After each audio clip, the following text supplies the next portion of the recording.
Welcome to Spoken Like a True Goddess podcast, a space curated for goddesses worldwide. The woman who's strong on the inside, which affords her to be soft, warm, and alluring on the outside. The woman who uses power sourced from above to create the life she wants because she's capable and deserving. So relax, open your minds and your hearts, and let's have some much needed girl talk. I'm your host, Shekinah, and this is Spoken Like a True Goddess podcast. Hey, y'all. Welcome back to Spoken Like a True Goddess podcast. It's Shekinah. I'm so happy you're here.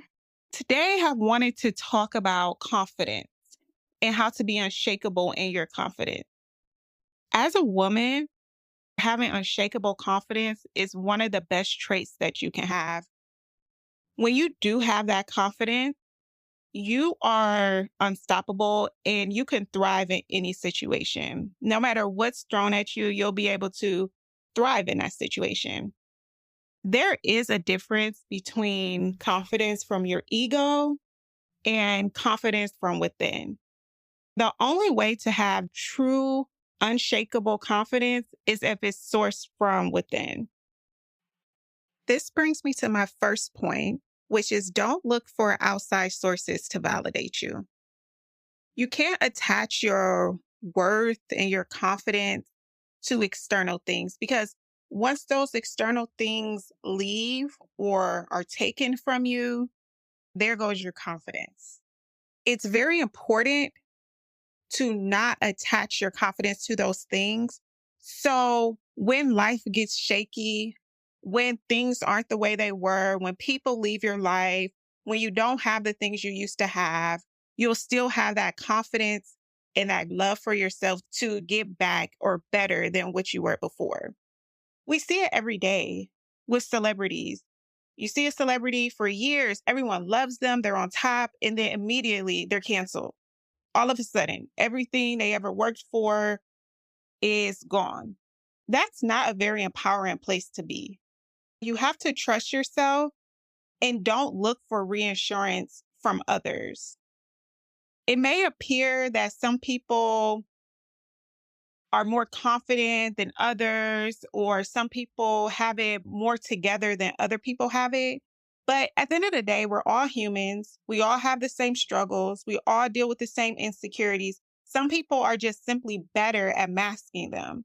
You can also be as confident as someone that you're seeking validation or reassurance from. You can source that from within. You don't have to go to that person because where's that person going for their confidence and their self-esteem? You also have to understand some people benefit from you not knowing your potential and your power. So some people may not give you advice to empower you. They may give you and tell you things to keep you beneath and below them. Personally, I'm very specific about people I go to for feedback, for advice. I'm confident and secure enough in myself to make a decision and know that it's going to work out for me. I don't need the approval of others to get something done. People will try to humble you and disguise it as giving constructive criticism. I particularly don't like that. And I'm shocked every time because here I am thinking we're going out for a little girls' night out, and I done walked into a roast session. Like, girl. So you have to be very careful with that, especially in professional settings. People will try to pull you down, and it's usually the people who are threatened by what's inside of you, and you haven't even realized it yet. You haven't even realized the power in what you're working with, what's already inside of you, but it still threatens them. I remember I started working at this company and I was working with a woman and I immediately knew she was going to be a problem. You know that quick look of hate and envy someone gives you when they first meet you? Yeah. So she gave me that look, and I just knew, I'm like, this is going to be a problem. Been here, done that. So I'm in my training, and she would be so obsessed with training me just to be an asshole. She'll train me, and her favorite thing was to criticize everything I did, every single thing I did. Naturally, I didn't want to train with her. Anything she would say, I wouldn't listen. I wouldn't listen. I wouldn't take it to heart because I knew it wasn't coming from a place of love and encouragement. It was because you hated me when you first saw me, and now you're disguising it as constructive criticism. And when she seen that I wasn't feeding into it or being humbled by the things that she was saying, she started losing her damn mind. She went through hell to make that experience miserable for me and would just disguise it as, oh, she doesn't take constructive criticism. She doesn't take constructive criticism. That's not constructive criticism. And why would I listen to you? You're mean. And quite frankly, I don't like how you carry yourself. So why would I listen to you? Imagine if you relied on your confidence from someone like that. They'll have a field day when the whole reason why they're giving you a hard time is because they're threatened by you. My second point is you have to be okay with being a beginner. You can't compare your year 1 to someone's year 20. When you go out and you're trying something new, you have to be okay with looking foolish at times or looking like you may not have all the answers because it's fine. Everyone started at that point. So, yes, you could draw inspiration for someone who's more seasoned than you are, but you can't compare yourself and beat up on yourself and lose confidence in yourself for not being good at something right off the bat. When my son was going to pre-K, I was also going back to school. So we both were beginners in a sense. And going back to school or learning something new as an adult is really humbling because as adults, we feel like we should know everything, right? Like, okay, I should know this. But the truth is, you're always growing and learning new things. So it's okay to be a beginner no matter what age you are. Anyways, my son entering pre-K and he was learning new things. He was learning letter sounds, how to properly write, how to sound out words. He was learning all these things. And when I was going over these concepts with him, I had so much grace with him. I'm like, he's a kid. He's learning something new. He's never seen this stuff before. I had so much grace and patience with him. So when I was learning something foreign and I was learning something new, that really kept me grounded because the same grace that I give him because he's learning something new, I'm also going to give it to myself. And that really helped me because I wouldn't feel foolish for not knowing something. I wouldn't feel foolish for asking questions. I'm new at this. I've never learned these things before. So obviously I wouldn't know. That doesn't make me stupid. It makes me learning something new. The same grace you would have for your children when they're learning something new, have that for yourself. Don't be easily embarrassed. Don't get discouraged. Just be shameless and authentic. Hey, I'm learning something new. The person who's teaching this was also once in my shoes. They had to learn this, and it's okay. With time, if I don't give up, I'll master it. I was courageous enough to try something new, and with time, I will master this. Then you don't have to fake it till you make it or have imposter syndrome. No, you could be authentic in your journey and on your way to mastery. It's okay. The next point is mindset. So you guys are going to hear me talk about mindset a lot. Honestly, if you have the correct mindset, if you're affirming yourself, if you're believing in yourself, if you're being conscious of your inner dialogue, you literally can accomplish anything. You literally can. So be mindful of what you're thinking and tell yourself, I can do hard things. I could put myself in unfamiliar situations and conquer it. Greater is he that's in me than him that's in the world. You have to tell yourself and build yourself up. And that's how you really source that confidence from within. That's unshakable. So if you're telling yourself this constantly, if this is replaying in your mind constantly, there's nothing that could go on in your external world to shake you.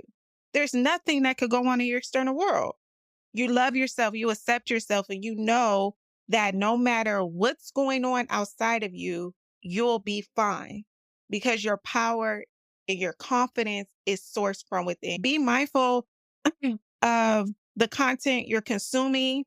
Be mindful of the people you're talking to who's speaking life into you or the opposite. Don't come into agreement with negative things. If someone has something negative to say about you, do not come into agreement with that. Just because someone feels a way about you does not mean you need to accept that for one moment. No, I don't care if it's something little. You have to train yourself because how you do one thing is how you do all things. If you don't pass an exam and someone say, "Oh yeah, you're just not a good test taker." No, I am a good test taker. I just had a bad day. You cannot come into agreement with negative things because then you'll start believing these things. You don't even know where the seed was planted. You just know like, dang, maybe I am a bad test taker. It's like, you're not a bad test taker. You just had a bad day. It's no big deal. You could take the exam again. You constantly have to remind yourself of how God sees you. Reaffirm yourself, reassure yourself. Tell yourself good things that build you up. Even if you're not feeling confident, you need to tell yourself, I'm confident, I'm powerful, I could do all things. And you especially need to tell yourself that if you're not feeling confident, because that's the way you'll change how you see yourself. With time, if you keep repeating these things over and over and over, you'll become confident and you'll see yourself in that way and in that light. My next point is action creates confidence. So there's a concept called the Confidence-Competence Loop. And what it is confidence and competence feed into each other and creates this growth of achievement. So for example, if you believe that you can do something, you take action. So that's confidence. Okay, this belief, okay, I can do this. And then the confidence come into you physically taking action to do that. So once you physically take action, then you start getting better at it. So that in return creates confidence. Okay, I'm actually good at this. And the more confident you become, it increases your confidence. So it's just this never ending loop of the more confident I am, the more confident I am. You just need to believe in yourself just a little bit to get started and be comfortable, like I said earlier, with being a beginner. And then you'll enter this loop and it accelerates you. The confidence starts to turn into competence as you practice. And when you start seeing your progress, that'll increase your confidence to achieve more competence. And you'll just continue this loop until mastery. You can source confidence from other areas in your life to get started in a new area. If you're confident that you can run 5 miles, you can use that confidence like, hey, at one point I couldn't run 5 miles, but I built myself to get to 5 miles. So if I could do that, I could do anything. I could use that confidence and that belief in myself, knowing that I can conquer things to start something new. And once you have that confidence to start that new thing, then you enter that loop again. Okay, I have the confidence to start. Now I have the confidence because I started, and that gives me more confidence. My final point is, what does God say about you? Truly unshakable confidence is sourced from God. In life, sometimes things are going to happen that truly shake you to your core. But if you have confidence from God, you won't crumble because your confidence is sourced from a solid power. Confidence built on anything other than God's word is wavering. So you have to know what God says about you. So when your mind starts playing tricks on you and you start having self-limiting beliefs, you could shut those thoughts down and replace it with what God says about you. The only way to foster this type of intimate relationship with God and to see what He wants and what He requires from you is through prayer and fasting. When you spend this time with Him, seeking, asking Him to reveal to you what plan and purpose He has for your life, He will. When you start to build that relationship, you can continue to go to Him about your insecurities or whatever you believe is making you lack confidence. You'll notice a lot of your insecurities are exactly what God will use to fulfill your destiny. He uses imperfect people, and He loves the underdog. When you accept yourself totally and fully and see yourself how He sees you, your insecurities won't really be insecurities. It's actually your power. You'll see that God put those things in you for a greater reason. You don't have to walk around trying to conceal them or hide them. You'll find beauty in it. At one point in my life, I would feel really insecure when people said, "Oh, she be doing the most. You're doing too much." I'm not doing too much. I'm just being myself. So I would feel a way about that. And I would act like I'm not doing so much, try to act nonchalant. But it's like, no. As I start spending that intimate time with God, I realized that He developed this passion and fire in me because I'm going to need that for where He's taking me. Stop doubting yourself. Because why would a perfect God, a God that had created the stars, the sun, the moon, ocean, turn around and create you and not think that you're just as wonderful as those things? He wouldn't do that.